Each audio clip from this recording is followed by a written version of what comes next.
लक्खन मृग की कहानी। कई वर्षों पहले मगध जनपद नामक एक नगर हुआ करता था।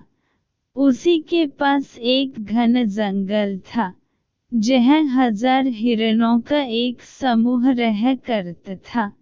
हिरणों के राजा के 2 पुत्र थे, जिनमें से एक का नाम लक्खन और दूसरे का काला था।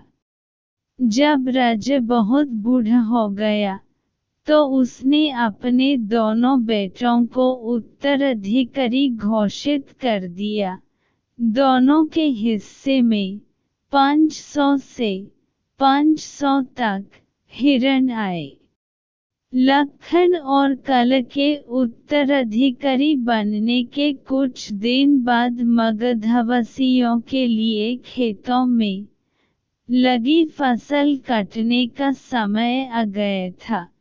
इसलिए किसानों ने फसल को जंगली जानवरों से बचने के लिए खेतों के पास कई तरह के उपकरण लगा दिए।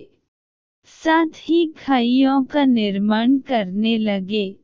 इसकी जानकारी मिलते ही हिरणों के राजा ने दोनों बेटों को अपने अपने समूह के साथ दूर सुरक्षित पहाड़ी इलाके में जाने के लिए कहा। पिता की बात सुनते ही काला तुरंत अपने समूह के साथ पहाड़ी की ओर निकल गया। उसने जरा भी नहीं सोचा कि दिन के उजाले में लोग उनका शिकार कर सकते हैं, और असल में हुआ भी यही। रास्ते में कई हिरण शिकारियों का शिकार बन गए। वहीं लक्खन बुद्धिमान मृग था, इसलिए उसने अपने साथियों के साथ रात के अंधेरे में पहाड़ी की ओर निकलने का फैसला किया और सभी सुरक्षित पहाड़ी तक पहुंच गए। कुछ महीने बाद जब फसल कट गई, तब लक्खन और काला वापस जंगल लौट आए।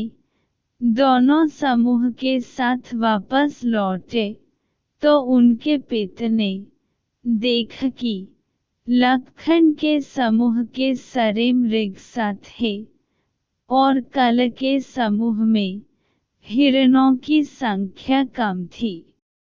इसके बाद सभी को लक्खन की बुद्धिमत्ता के बारे में पता चला, जिसकी सभी ने प्रशंसा की। कहानी से सीख: कोई भी काम करने से पहले कई बार सोचना चाहिए, तभी उसको करना चाहिए। इससे हमेशा सफलता मिलती है।